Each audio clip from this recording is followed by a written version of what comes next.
इसरो ने लॉन्च किया दुनिया का सबसे भारी कम्युनिकेशन सैटेलाइट LVM-3 के जरिए पृथ्वी की निचली कक्षा में किया स्थापित। स्मार्टफोन पर सीधे सेलुलर ब्रॉडबैंड से मिलेगी कनेक्टिविटी। 4G या 5G नेटवर्क के लिए मोबाइल टावर की नहीं होगी आवश्यकता। आकाश NG एयर डिफेंस मिसाइल का यूजर ट्रायल सफल। सेना और वायुसेना में शामिल होने के लिए मिसाइल तैयार। लड़ाकू विमान के एस्केप सिस्टम का हाई स्पीड टेस्ट भी सफल। पायलट की सुरक्षित निकासी से जुड़े सभी अहम मानक किए गए पूरे। तटरक्षक बल को मिला पहला स्वदेशी प्रदूषण नियंत्रण पोत। खोज और बचाव अभियानों में निभाएगा अहम भूमिका। रक्षा मंत्री राजनाथ सिंह ने जारी की BRO की मार्गदर्शिका। मैदानी समेत दुर्गम इलाकों में सड़कों के निर्माण में करेगी मदद। राजधानी में खतरनाक AQI से सांसों पर संकट बरकरार। धुंध और कोहरे की मोटी परत से हुई आज सुबह की शुरुआत। पूर्वी और उत्तरी भारत के ज्यादातर हिस्सों में कड़ाके की ठंड जारी। यूपी के कई हिस्सों में 0 से 50 मीटर तक दर्ज की गई दृष्टता। कम दृष्टता से IGI से 270 से अधिक उड़ानें निलंबित। जम्मू कश्मीर में चिल्ले कलां के तीसरे दिन जोरदार बर्फबारी। 20 जिलों के लिए योगी सरकार ने जारी किया ठंड का अलर्ट। अमेठी, प्रतापगढ़, चंदौली समेत कई जिलों में स्कूल बंद। नमो भारत में अश्लील कृत्य करने वाले जोड़े पर FIR। वीडियो वायरल करने वाले को भी सेवा से किया गया बर्खास्त। पीएम मोदी ने दिशा नायके को पत्र लिखकर मदद का दिया भरोसा। बोले $45 करोड़ से चक्रवात पीड़ितों को मिलेगी राहत। संयुक्त राष्ट्र की बैठक में अमेरिका ने ईरान को दी सलाह का आग से दूर हट जाओ, ट्रंप का थाम लो हाथ। बांग्लादेश में जारी अराजकता पर अमेरिका ने जताई नाराजगी। विदेश मामलों की समिति ने मोहम्मद यूनुस को लिखा कड़ा पत्र। अमेरिका ने की पार्टियों पर प्रतिबंध लगाने के फैसले की आलोचना। कहा शेख हसीना की पार्टी को मिले चुनाव लड़ने की इजाजत। मारे गए हिंदू मजदूर के परिवार की जिम्मेदारी लेगी सरकार। मोहम्मद यूनुस के मंत्री ने परिजनों से मुलाकात कर दिया भरोसा। सरकार ने बांग्लादेश के उच्चायुक्त को फिर किया तलब। बढ़ती अराजकता और तनाव पर भारत ने जताया आपत्ति। विमान हादसे का शिकार हुआ तुर्की गया लीबियाई प्रतिनिधिमंडल। सैन्य प्रमुख मोहम्मद अली अहमद समेत 7 लोगों की मौत। MP, केरल, छत्तीसगढ़ और अंडमान में मसौदा सूची जारी। SIR में करीब 93 लाख मतदाताओं के नाम लिस्ट से हटे। यूपी पंचायत चुनाव के लिए मतदाता पुनरीक्षण सूची जारी। 30 दिसंबर तक दर्ज करवा सकते हैं आपत्ति। 6 तक निस्तारण। ट्रंप प्रशासन ने H-1E वीजा की बदली चयन प्रक्रिया। ज्यादा कुशल और ज्यादा वेतन वालों को प्राथमिकता। परीक्षा में भड़काऊ सवाल पूछने पर जामिया का प्रोफेसर निलंबित। जांच समिति गठित। बालाजी के खिलाफ पुलिस में होगी शिकायत। प्रख्यात साहित्यकार विनोद कुमार शुक्ल का निधन। पीएम मोदी समेत कई दिग्गज हस्तियों ने दी श्रद्धांजलि। G20 सम्मेलन में शामिल होंगे कजाकिस्तान, उज्बेकिस्तान। अमेरिकी राष्ट्रपति ट्रंप ने की होने वाले कार्यक्रम की घोषणा।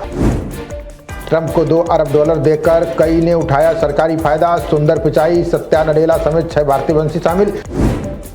ग्रामीण क्षेत्रों के लिए यूपी विधानसभा में घरौनी कानून पास। गांव में घर बनाने के लिए बैंक से अब ले सकेंगे लोन।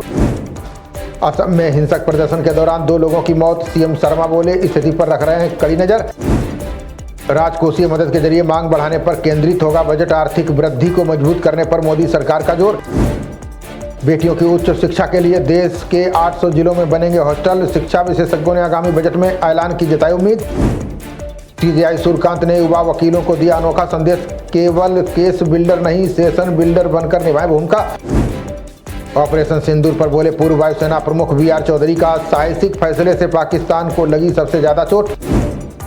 24 वैज्ञानिकों को राष्ट्रीय विज्ञान पुरस्कार। मरणोपरांत जयंत नार्लिकर को मिला विज्ञान रत्न। लखनऊ और नोएडा में बसेगी AICT। योगी सरकार जल्द तैयार करेगी रोडमैप। गोवा कोर्ट से नाइट क्लब के 2 मैनेजर को मिली जमानत। आग लगने की घटना में गई थी 25 लोगों की जान। कानपुर में बैरियर तोड़कर भागे बदमाश। दरोगा का पैर टूटा। CCTV फुटेज के आधार पर बदमाशों की तलाश कर रही पुलिस। कांग्रेस नेता सलमान खुर्शीद की पत्नी लुईस खुर्शीद पर ED का शिकंजा। सरकारी धन का दुरुपयोग और मनी लॉन्ड्रिंग का लगा आरोप। कानपुर में डंपर की टक्कर से सड़क पर पलटा लोडर। टमाटर लूटते रहे लोग। केबिन में फंसे लोगों को नहीं बचाया। प्रयागराज में बढ़े 86,000 से अधिक मतदाता। अब सभी को आधार से किया जाएगा लिंक। माघ मेला में स्नान के दिन बंद रहेगा संगम स्टेशन। मेला के जरिए शुरू की जाएगी हिंडन टू प्रयागराज फ्लाइट। लखनऊ में नई मेट्रो लाइन वाले क्षेत्रों का नक्शा पास करने पर रोक। मेट्रो लाइन के दोनों ओर 50-50 मीटर पर नहीं होगा भवन निर्माण। छेड़खानी से परेशान लखनऊ की छात्रा ने छोड़ा स्कूल। ई-रिक्शा चालक करता था छेड़खानी, सुसाइड की कोशिश। केजीएमयू के डॉक्टर ने रेजिडेंट से किया दुष्कर्म, गर्भपात कराकर धर्मांतरण करने की कोशिश की। कफ सिरप कांड में फुटकर दुकानदारों पर कसेगा शिकंजा, यूपीएससी ने एसआईटी को सौंप दी पूरी सूची। मां ठगी के खेल में सोनू सूद खली के बाद क्रिस गेल की एंट्री, ठग रविंद्रनाथ ने अपनी बैंक का कराया था प्रमोशन। कुलदीप सिंह सेंगर की जमानत पर पीड़िता का इंडिया गेट पर धरना, बोली जान का खतरा, घर भी छीनने की हो सकती है कोशिश। अमरोहा में फास्ट फूड की लत ने छात्रा की ले ली जान, आंतों में इन्फेक्शन के बाद हो गया था छेद, 11वीं की थी छात्रा। बिहार में छेड़खानी का विरोध करने पर युवती की पिटाई, आंख में आई गंभीर चोट, पूरे क्षेत्र में आक्रोश का माहौल। अंकिता हत्याकांड में आरती गौड़ ने दिया भाजपा से इस्तीफा, पूर्व जिला पंचायत सदस्य ने वीडियो में लगाए गंभीर आरोप। दूसरे टी20 मैच में भारत ने श्रीलंका को 7 विकेट से हराया, शेफाली के शानदार अर्धशतक से सीरीज में 2-0 से ली बढ़त। श्रीलंका ने 20 ओवर में 9 विकेट पर बनाए 128 रन, जवाब में भारत ने 11 ओवर और 5 गेंद में हासिल किया लक्ष्य। खबरों का सिलसिला जारी रहेगा, देखते रहिए जनप्रवाद। नमस्कार।